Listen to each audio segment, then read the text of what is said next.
Hey guys, how we doing today? Today I want to start off the video by, just reaching out to my listeners who are 40 years of age or older. And I just wanted to let you guys know that I too worked at a job for 27 years. I'm 49 years old right now, and I've been in real estate for about 6 years now. And I just wanted to let you guys know that if you're thinking about a career change, it's not too late. Still opportunity out here for us. And, you just got to take that leap of faith. And the good thing about real estate is that you can still work and do this on the side, for as long as you want, and until it picks up and until it replaces the income that you're making at work. And then you can move forward with real estate or you can still just do both. But I just want to let you guys know there's opportunity out there for us, for the people who are in limbo. All right. So, and for everybody who doesn't know who I am, my name is William Malone. So let's get into the numbers. So today I wanted to talk about how to make an offer on a property that you're looking at, potentially looking to buy. And so, first we start off with the asking price, which is what the seller gives us. And most of the time, this is a little overvalued. Most of the time, the seller leaves room for negotiation, so they tack on a little bit more to that asking price. So what we want to do is come up with an offer price, or what I call an educated offer price. And the way we do that is the first thing we do is look for a cap rate. And there's the cap rate tells you if you're in a good area. If the lower the number, the better the area. The higher the number, the worse the area. It tells you the estimated value of your property, and it also tells you how much you're going to get if you paid all cash for the property, how fast your money is going to be coming back to you. So if it's at 8%, then that means that you're going to get 8% annual return on your money. Okay, which is great. And so there's two cap rates that we're looking for. We're going to look for the deal cap rate and we're going to look for the market cap rate.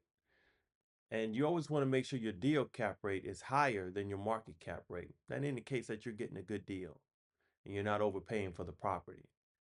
So the way you get the deal cap rate is you ask the seller for the expenses or for the a T12 or a trailing 12 for the property, and that'll give you the income and the expenses for the property. And what you want to do is extract or subtract the income from the expenses. Now, these are only operational expenses. So these are the like utilities on the property, insurance, property tax, property management, leaky faucet, changing the light bulb, regular maintenance, lawn care.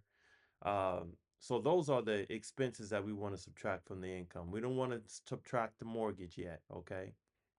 And this is when we come up with the NOI, the net operating income. Now, what you want to do is take the net operating income and divide it by the asking price. And that's going to give you your deal cap rate. Okay. And now the next thing that we want to do is work on the market cap rate. Now, the market cap rate can come from two different places. One, you can ask AI. AI is pretty helpful today. So sometimes it'll give you the number for your market cap rate, and sometimes it won't. But you can always start with AI. And then another good source, a reliable source to get the market cap rate is asking commercial brokers. Now, notice I didn't say real estate agents. Real estate agents will not know what the cap rate in your area is. They probably won't even know what a cap rate is. But commercial brokers will. So you can call, two or three commercial brokers if you have to, maybe four, and they can give you the average cap rate for your market. Now, once you get this market cap rate, you compare it to your deal cap rate. If your deal cap rate is higher than your market cap rate, that means you're getting a good deal. Now, if your deal cap rate is lower than your market cap rate, that means you're overpaying. So another way of coming up with your offer price is price per door. And you can use AI, but I don't think AI is really caught up with this yet. So the best way to do this is just to go through your broker and tell them that you want some sales comparables for the property that you're looking at.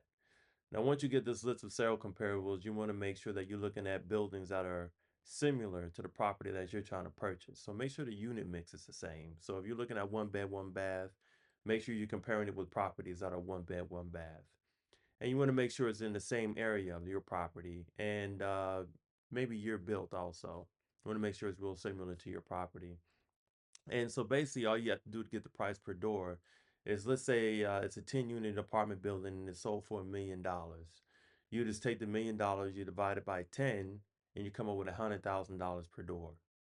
And you can do this with a few properties, and that's going to give you your price per door for the area.